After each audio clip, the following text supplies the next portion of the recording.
Olá, tudo bem? Espero que sim. Eu sou o professor Marcos Cruz e esse é mais um vídeo do projeto Vivário no ENAD. Como vocês sabem, o Vivário é o laboratório de estudos da Antiguidade e do Medievo, ligado ao Núcleo de Pesquisa em História do Instituto de Geografia, História e Documentação da Universidade Federal de Mato Grosso. O tema da nossa mini aula de hoje é o fim do Império Romano. Vamos começar a nossa mini aula de hoje com uma pergunta. Afinal de contas, o Império Romano desapareceu? O Império Romano chegou ao final? A resposta a esse tipo de pergunta, como a outras perguntas na história e mesmo na vida, não é simples nem direta. É necessário conhecermos um conjunto de elementos para que a gente possa dar uma resposta a perguntas tão complexas como essa. O primeiro elemento que eu queria chamar a atenção de vocês é o fato de que, em 476, Odoacro, rei dos Érulos, depois Rômulo Augusto, então imperador no Império Romano do Ocidente.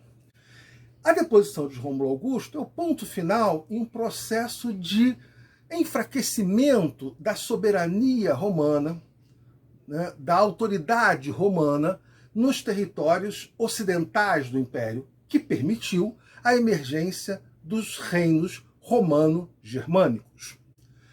Mas é importante notar também que Odoacro, ao depor Rômulo Augusto, ele recolhe as insígnias imperiais, os símbolos do poder imperial, e envia essas insígnias para Constantinopla, aonde é a capital do Império Romano do Oriente. E aqui vale a pena nós fazermos um pequeno recuo. Em 395, Teodósio o Grande, ao morrer, dividiu o Império em duas partes, Império Romano do Ocidente e Império Romano do Oriente, e legou essas duas partes, respectivamente, a seus filhos Arcádio e Honório.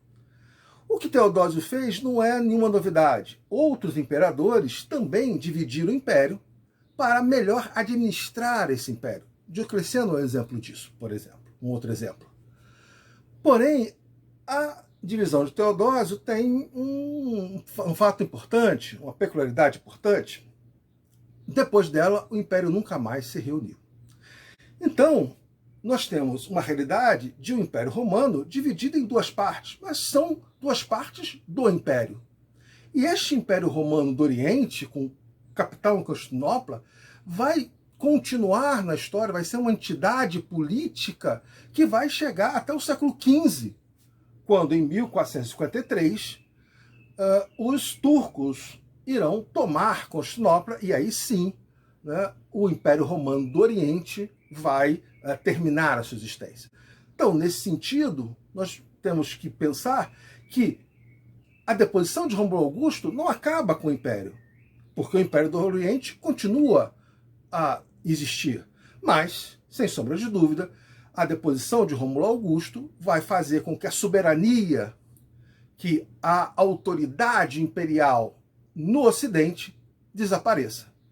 Nesse sentido, nós podemos dizer que sim, o Império Romano no Ocidente desaparece, mas o Império Romano enquanto entidade, não, porque ele continua existindo no Oriente.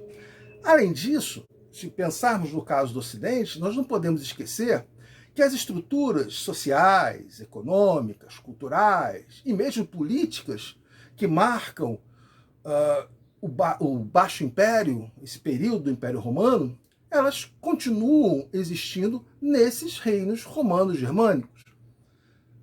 Eles continuam organizados, tendo uma burocracia que se assemelha à burocracia tardo-imperial, do Império Tardio, continuam a ter as estruturas econômicas, a organização econômica que marca o período dos dois últimos séculos do Império. Portanto, nesses reinos romanos germânicos que dão continuidade à autoridade romana, ou sucedem à autoridade romana no Ocidente, há uma continuidade em termos estruturais.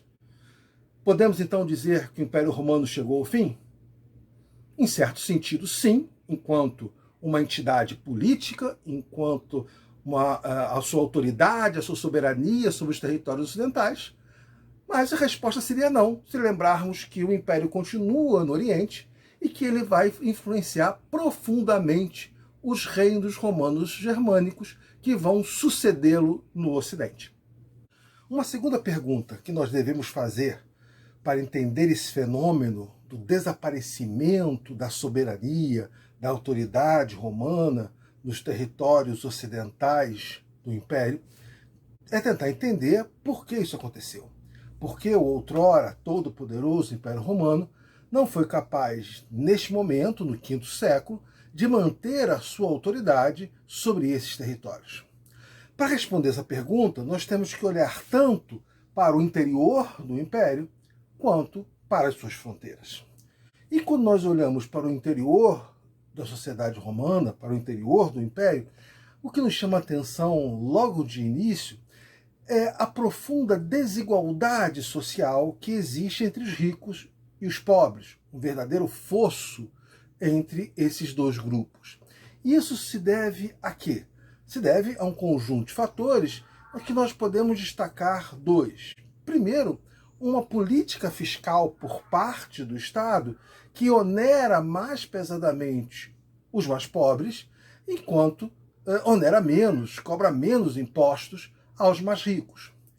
Essa política fiscal se associa a um processo que vem de séculos na sociedade romana, que é a concentração de terras, a constituição de latifúndios, com isso minando uma das bases do império, que era aquele camponês pequeno e médio proprietário. Tanto é assim que vemos nesse momento o fortalecimento de relações sociais que, se não eram novas, ganham uma nova importância nesse momento. Estou falando do colonato, por exemplo, que é quando exatamente o pequeno camponês, um médio proprietário, entrega suas terras a um latifundiário, recebendo essas terras de volta para poder trabalhá-las, mas agora ele não mais pagando os impostos. E uma segunda relação social importante, que ganha importância nesse momento, é a do patronato, quando esses grandes proprietários, esses grandes senhores, esses homens mais ricos, tomam para si a proteção de comunidades camponesas inteiras e mesmo de cidades inteiras diante do poder imperial, diante também do fisco imperial.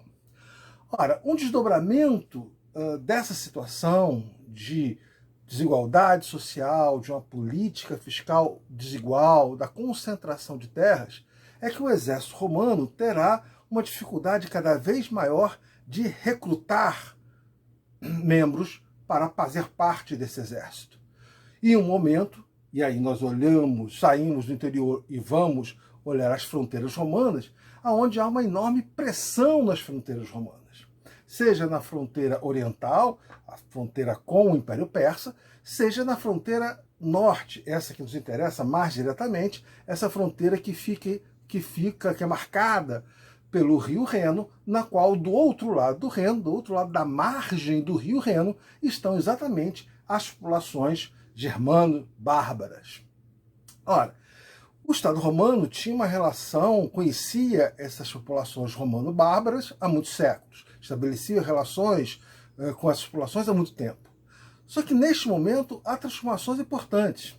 Uma delas é que essas populações não são mais tribos dispersas, mas são confederações de tribos. Portanto, tendo um poderio militar maior, poderio esse que começará a fazer frente ao poder romano, ao ponto de povos inteiros passarem para dentro do império, serem recebidos pelo poder imperial através dos pactos de federação, constituindo verdadeiros estados dentro do Estado, com suas leis, com seus costumes dentro do Estado romano. Em troca de terras, essas populações romano-germânicas oferecem o seu serviço militar aos romanos. Não devemos esquecer que os exércitos romanos que vencem Átila, rei dos Hunos, comandados por Aécio, é um exército, em grande parte, compostos por germanos.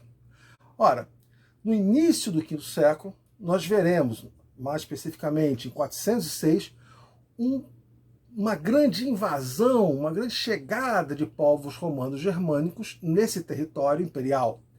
E o que é novo nessa situação é a incapacidade, as dificuldades do Império de fazer frente militar à chegada desses novos povos que vão se estabelecer dentro do território romano e constituirão verdadeiros reinos dentro deste Estado romano. Temos, assim, o início de um processo que culminará em 476, como nós já dissemos, com a deposição de Rômulo Augusto, com a constituição dentro do Império Romano desses reinos romanos germânicos, essa nova formação política. Então, nós temos que entender, portanto, que esse desaparecimento da soberania e da autoridade romana nos territórios ocidentais se deve, portanto, tanto a debilidades internas da sociedade romana, quanto pela chegada desses povos germano-romanos que acabaram precipitando esse processo de desagregação, de enfraquecimento do Estado e do Império Romano. Por enquanto é isso, pessoal. Espero que, a partir dessa mini-aula, você possa ter elementos para entender esse processo do desaparecimento do Império Romano do Ocidente. Até a próxima, não esqueçam de se inscrever no canal do Vivarium, no Vivarium TV. Cuidem-se, fiquem bem e na paz. Um grande abraço.